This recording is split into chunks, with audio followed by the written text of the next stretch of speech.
kasi ng pamangkin ko eh. Ayan. Tapos na yung Robian at 18. Ayan, nakap na natin yung 18. Ayan, pinturahan natin to at lagyan natin ng glitters.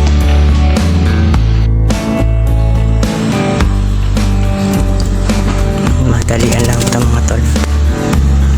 Gamitin na kasi ito mamaya eh.